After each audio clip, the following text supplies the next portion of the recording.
सियावर रामचंद्र की जय। श्री रामानंद भगवान की जय। श्री राधे राधे। भक्तों, भूख लगना ये स्वास्थ्य का लक्षण है, अर्थात स्वस्थ व्यक्ति है जिसको भूख लग रही है।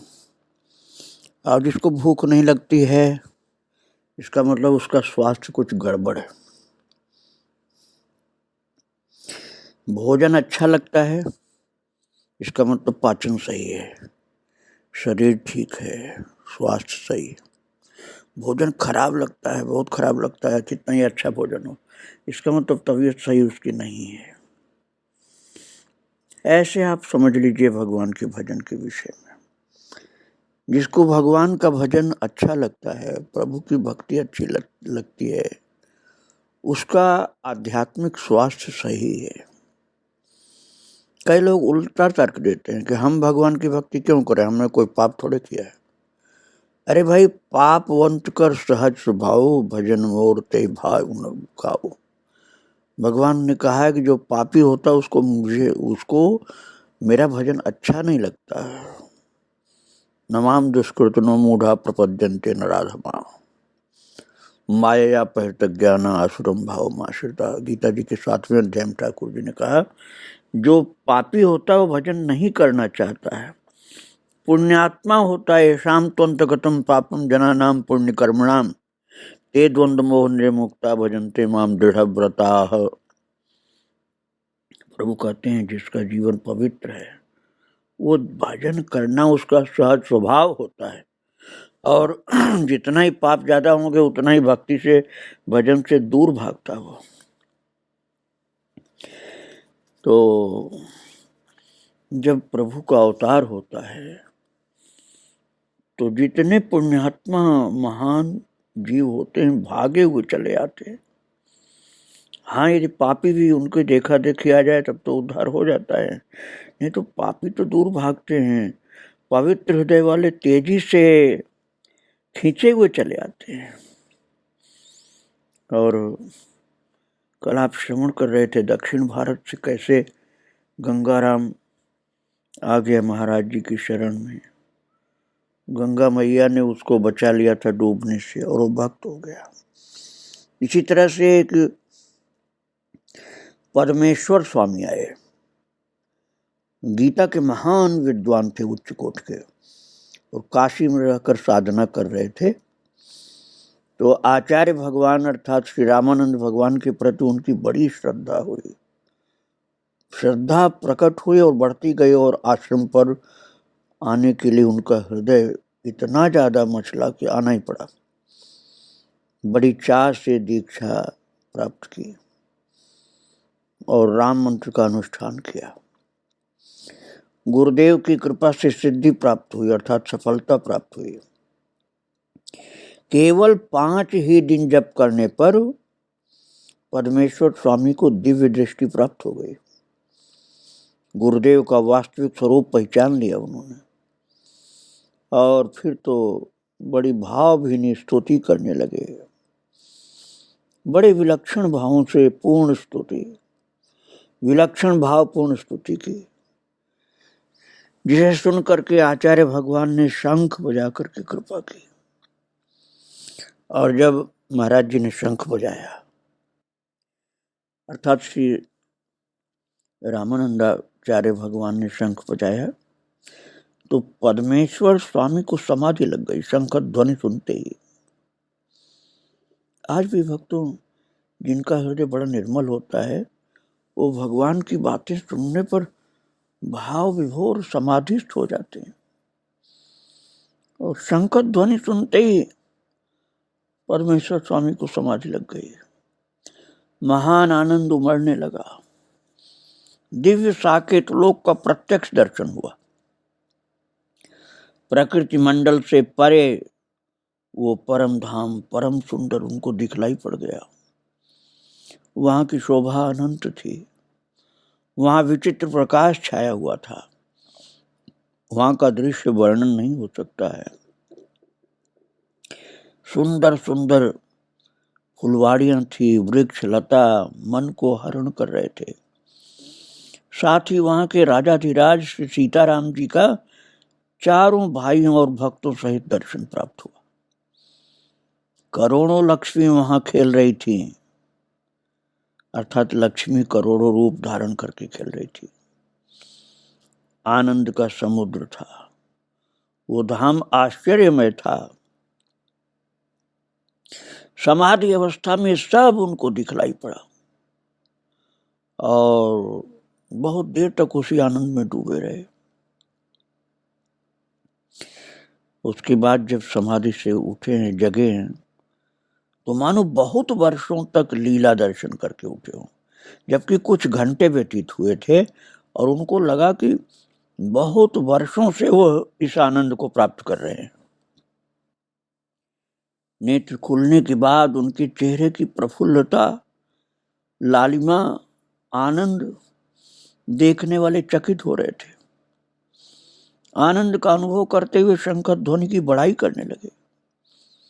भगवान रामानंद की शंकर ध्वनि से क्या क्या उनको हुआ था अंदर, वो बोलते बोलते रोने लग जाते थे कि इतनी कृपा हुई।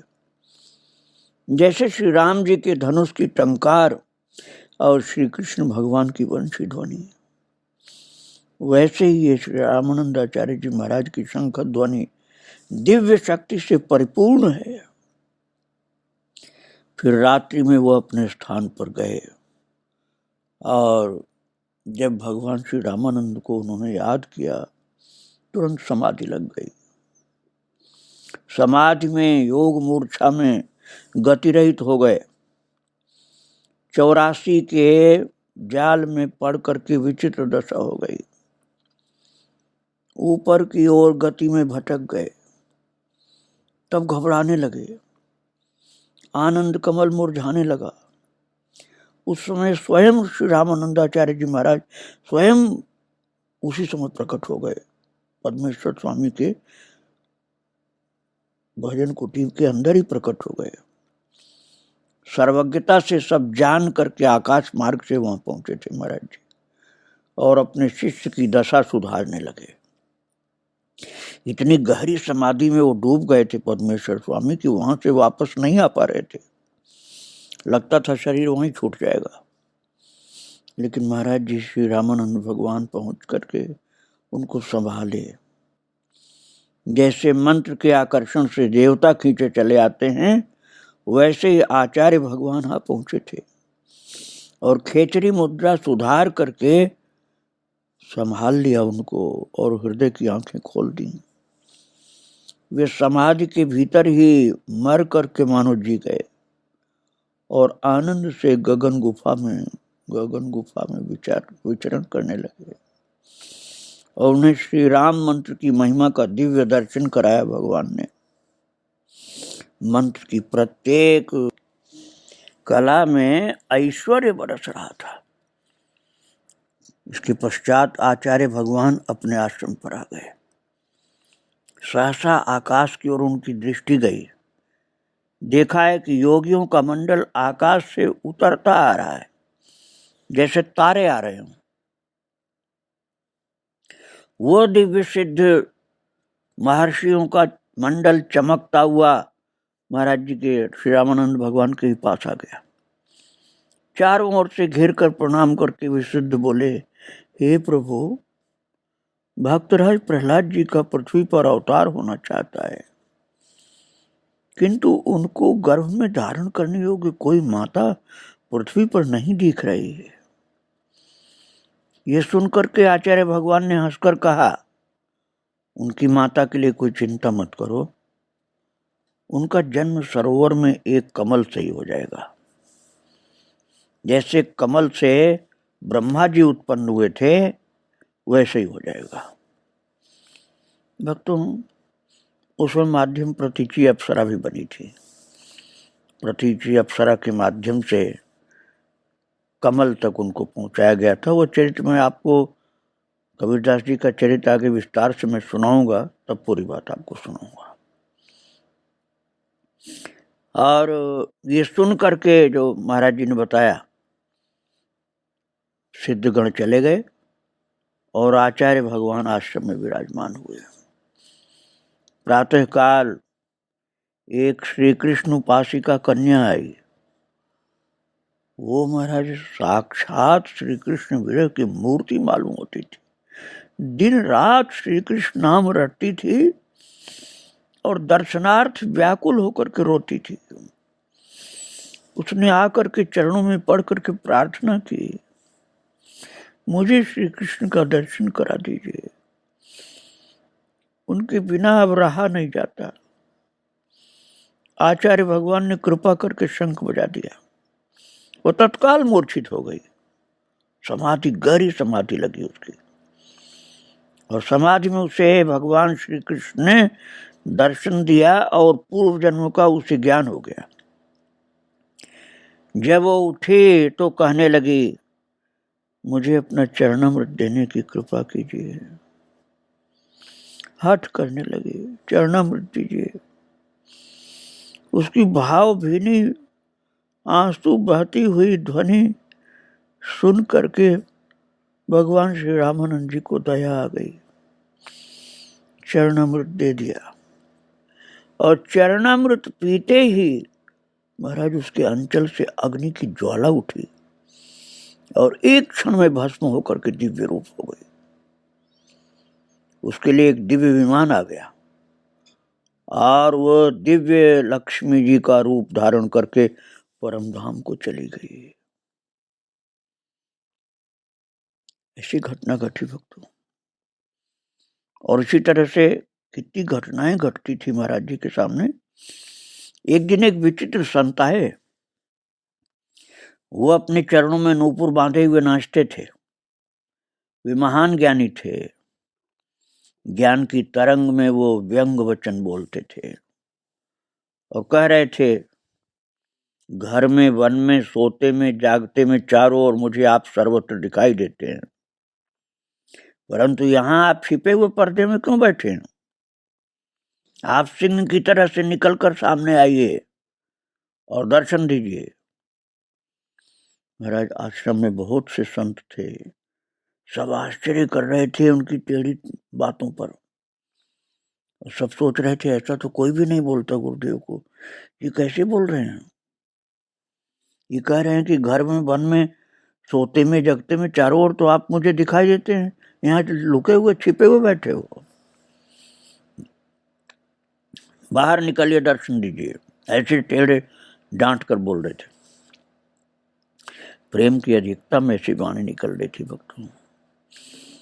और उसके बाद भगवान आचार्य श्री रामानंद जी ने कहा, पहले अपना मुख दर्पण में देखो तब दर्शन करना।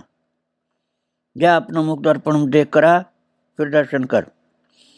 और इतना बोल करके शंख बजा दिया महाराज जी ने। वो शंख का ध्वनि सुनते ही वो महान योगी धरती पर लौटने लगा और आंखों से आंसू के पनारे चलने लगे उसके। वो महाराज ध्यान समाधि में लीन हो गया। उसी समय एक पुरोहित आया और वो पुरोहित बोला, मैं दिव्य दीप का रहने वाला हूं। उस पुरोहित के हाथ में एक अग्नि का गोला था और वो थोड़ा सा घमंड में बोल रहा था, मैं तन मन वचन से निष्पाप हूं, इसलिए देखो मेरा हाथ नहीं जलता। अग्निदेव मेरे निष्पाप होने के साक्षी हैं। अब आप परमार्थ की परीक्षा मेरी समझ लीजिए हो गई, और अब परमार्थ मुझे दीजिए, परमार्थ का दान दीजिए, रहस्य बताइए, और ऐसे रहस्य बताइए जो मैंने अभी तक सुना न हो। तब आचार्य भगवान ने भीतर से आज्ञा की कि तुम नीरस भाव वाले हो, निष्पाप पने का व्यर्थ अभिमान रखते हो। अरे परमार्थ को तो वही पहचान सकता है जो गर्व त्याग कर हृदय में दीनता धारण करे। तुमको अपने निष्पाप पने का अहंकार है, इसलिए अग्नि का गोला हाथ में लिए घूम रहे हो। अहंकार के कारण जगत के जाल में जीव पड़ा रहता है, इसलिए इस अहंकार को तुम त्याग दो। भगवान श्री रामानंद ने कहा कि बहुत बड़ा योग्य व्यक्ति भी यदि अहंकार में रहता है तो निश्चित ही वो व्यक्ति अभी बहुत भटका हुआ है, क्योंकि अहंकार उसको परमार्थ की सच्ची पहचान नहीं करने देता है। पहचान तो सच्ची वही कर सकता है जो गर्व त्याग कर दीनता धारण करे। तुम्हारे अंदर अहंकार है, इसलिए तुम नीरस हो। भक्ति की सरसता अहंकार हटने पर होती है। इस प्रकार अहंकार के कारण संसार में तुम्हारी तरह से बहुत होते हैं। तुमने अहंकार रूपी सर्प बड़े प्रेम से पाल रखा है। कोई बड़ा भारी तप करके, बड़ी सिद्धि प्राप्त करके हाथ में अग्नि का गोला लेकर के दिखाए कि मैं निष्पाप हूं, तो भले ही वो निष्पाप है लेकिन निरहंकारी वो नहीं है। इसलिए दीनता पूर्ण भक्ति के लिए अहंकार रूपी सर्प त्याग दो, नहीं तो सर्प अहंकार का तुम्हें खा जाएगा। जब तक हृदय में घमंड का लेश मात्र भी स्वरूप होगा तब तक परमार्थ में प्रवेश संभव नहीं है। और जो कभी नहीं सुनी सो बात सुनो कि दिव्य रस के बीच में जल नहीं मिल सकता है। और सूक्ष्म विद्या जो है, सूक्ष्म विद्या, वो चंद्रमा में है। त्रिकुटी रूपी संदूक की ताली है चित्त। और तू श्री करोविया जी का भेजा हुआ आया है ना, वो पश्चिम के हिंदुओं के गुरु हैं। वो अग्नि पूजक है। उन्होंने अपनी सिद्धि के बल से यहाँ भेजा है तुझको। इसलिए अब अपने हित की बात सुन। तू जा करके उस मस्त महात्मा के चरणों में पड़ जा। अभी मैंने आपको बताया था ना कि एक मस्त महात्मा आए थे जो धरती पर लौट रहे थे। आंखों से प्रेम के कारण आंसू का पनारा चल रहा था। तो उन्हीं को दिखा करके महाराज जी ने कहा, रामानंद भगवान ने जो हाथ में अग्नि का गोला लेकर आया था, कि इस अहंकार को त्याग। और जो मस्त महात्मा धरती पर लौट रहा, आंसू गिरा रहा है बहुत जोर से, प्रेम मग्न होकर लौट रहा है, नूपुर बांध कर नाचता है, कभी लौटता है, वो निरभिमानी है। वो सच्चा निरभिमानी, सच्चा ज्ञानी, सच्चा भक्त है। वही सच्चा निष्पाप है। अपना अहंकार छोड़कर उसको चरणों में लौट जा। और महाराज वो अग्नि का गोला जो था, वो मस्त जो साधु लौट रहा था ना रोता हुआ, वो खा गया अग्नि का गोला उसके हाथ से लेकर, और वो चरणों में लिपट गए। लेकिन साधु भी वो लौट रहा था जो रोता हुआ, वो अद्भुत था। जय रामानंद भगवान बोल करके अग्नि का गोला निगल गए थे वो। अब वो चकित हो गया कि मैं अग्नि का गोला तो हाथ में लिए हुए था, ये तो खा गए। आग के गोले से हाथ नहीं जलता था, मैं ये बहुत बड़ी बात समझ रहा था। ये तो अग्नि का गोला खा गए साधु। फिर वो मस्त साधु पुरोहित जो था उसको गले लगा करके, जो लौटने वाले साधु थे ना, चरण रज में लौट रहे थे रोते हुए, वो उस पुरोहित को जो आग का गोला लेकर के आए थे उनको गले लगा करके नाचने लगे। और दोनों के आंखों से अब प्रेम आंसू बहने लगे। पहले तो अग्नि का गोला जो लेकर आए थे उनके तो अहंकार था खूब, उनकी आंखों में तो आंसू प्रेम के थे ही नहीं। और जो आंखों में आंसू गिराते हुए लौट रहे थे वो प्रेमी थे। अब दोनों के आंखों से प्रेम आंसू बहने लगे और दोनों को आचार्य भगवान ने प्रेमा भक्ति प्रदान कर दी। दोनों कुटी के द्वार पर दर्शनार्थ प्रार्थना करने लगे।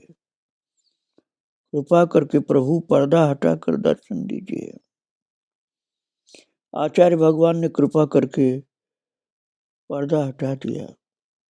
दोनों की अविद्या दूर हो गई। दोनों प्रफुल्लित होकर अपने अपने स्थान को गए। एक दिन एक मुसलमान कन्या आई भक्तों। वो बड़े ज्ञान की सी बात करती थी। वो कह रही थी जो जानते हैं वो बकबक नहीं करते और जो बकते हैं वो जानते नहीं। उस आश्रम में बहुत से महात्मा अनंतानंद जी के पास बैठे सत्संग कर रहे थे। उन संतों को देख करके थोड़ा घूर करके क्रोधित सी हो करके देखने लगी वो, और अपनी सिद्धि के बल से उसने लोगों की सुनने की शक्ति हरण कर ली। जो लोग बैठे थे वो कान रहते हुए भी नहीं सुन पा रहे थे। तब वो बोली, वो तो थी भगवान की भक्त, लेकिन वो अपने बोली में उसने कहा, हे जगत के महबूब, सबके मालिक, इस लोक और परलोक के स्वामी, मैं यासीन का संदेशा लेकर के आई हूँ। भगवान रामानंद को बार बार प्रणाम कर रही थी वो बोली कि वो पश्चिम देश में एक जंगल में रहते हैं, यासीन, जिनका मैं संदेशा लेके आई हूँ। उनको वैसे सभी सिद्धियां प्राप्त हैं, फिर भी उनको शांति नहीं प्राप्त हो रही है। अब वो मुक्ति मार्ग को पहचानने वाली ज्योति चाहते हैं, और वो ज्योति आपके चरण कमलों की रज में है। आपके चरण कमलों की रज को अपनी आंखों का सुरमा बनाना चाहते हैं। वो स्वर्ग के हूरों के चक्कर में नहीं पड़ना चाहते। वो बारंबार के जन्म मरण के चक्कर से छूटना चाहते हैं। तब भीतर से आचार्य भगवान ने परम कृपा करके कहा, ऐसा ही होगा। और भगवान रामानंद ने कहा, तुम जाओ, मैं उनको वहीं दर्शन दे दूंगा। वो प्रसन्न होकर के आकाश मार्ग से चली गई। उसकी जाने के बाद संत लोगों को सुनने की शक्ति पुनः प्राप्त हुई। ऐसी उसकी शक्ति थी कि उसने श्रवण शक्ति हरण कर लिया था, जिससे उसकी बात केवल भगवान रामानंद ही सुन सके। और बात यह है भक्तों की, भगवान तो सभी के होते हैं ना। भगवान ऐसा नहीं कि एक के हैं दूसरे के नहीं। इसलिए जिसने भेजा था उसको, उसका नाम यासीन था, और जो आई थी वो फातिमा थी। तो भगवान रामानंद ने कहा, मैं उसको वहीं दर्शन दे दूंगा, तुम जाओ। और भगवान रामानंद ने उसको वहीं पर दर्शन दे दिया। किसी भी संप्रदाय, किसी भी मजहब का कोई हो, जो भगवान से लव लगा लेगा तो ठाकुर जी उसके ऊपर कृपा करते हैं। एक बार आश्रम पर एक पाचर मुनि नाम के संत आए। वो 5 दिन दर्शनार्थ बैठे रहे, किंतु आचार्य भगवान का दर्शन नहीं मिला। उन्होंने वेदांत का खूब मंथन किया था, किंतु तत्व रूपी अमृत नहीं मिला था। मंत्र वेदांत के सब याद हो गए थे, लेकिन तत्व वेदांत का नहीं प्राप्त हुआ था। और जैसे जैसे वेद की श्रुतियों पर विचार करते थे, तैसे तैसे उनके विचारों का सूत उलझता जाता था। वो महिमा सुनकर आचार्य के चरणों में आए थे, किंतु दर्शन की प्यास होने पर 5 दिन तक दर्शन नहीं मिला। कृपा करके आचार्य स्वामी रामानंद भगवान ने उसके बाद दर्शन दिया। जैसे मेघ उमड़कर वर्षा करता है, फिर आचार्य भगवान ने अमृत सदृश मधुर वाणी से कहा, यदि आप ब्रह्म तत्व का बोध चाहते हैं तो हृदय कमल का शोधन करें। शास्त्रों के विचार से भ्रम दूर नहीं होता है। जब तक अंतर की ज्योति नहीं जलेगी तब तक अनुभव नहीं होता है। मोह का दल बल और कलयुग का विकार प्रेम जल के बिना कभी नहीं खुलता। और प्रेम जल के बिना कभी वो धुलता भी नहीं। इसलिए भगवान से प्रेम ही मुख्य है, मंत्रों के याद होने से नहीं होगा काम।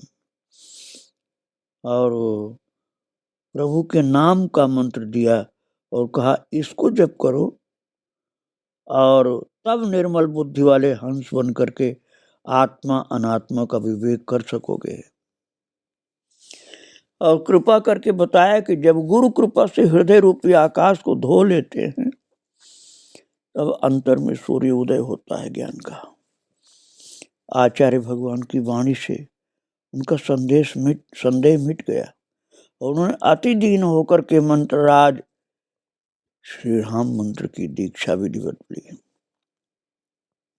बड़ी श्रद्धा से मंत्र के जपने में लग गए और जप करते करते उनके 6 विकार दूर हो गए और उनकी भ्रिकुटी पर दिव्य प्रकाश अपने आप झलकने लगा जैसे चंद्रमा चमकता है और उनको मन वांछित सब कुछ प्राप्त हो गया भक्तों। और इस तरह से आश्रम के अधिकारी श्री अनंतानंद जी महाराज जो रह रहे थे उनकी भी उन्होंने पूजा की और गुरुदेव भगवान श्री रामानंद की तो पूजा की। महाराज जी की और चरित्र आगे आप श्रवण करेंगे। आज महाराज जी के चरणों में बारंबार प्रणाम करके यहीं विराम दे रहा हूँ। सियावर रामचंद्र की जय, श्री रामानंद भगवान की जय। श्री राधे राधे, जय श्री राधे।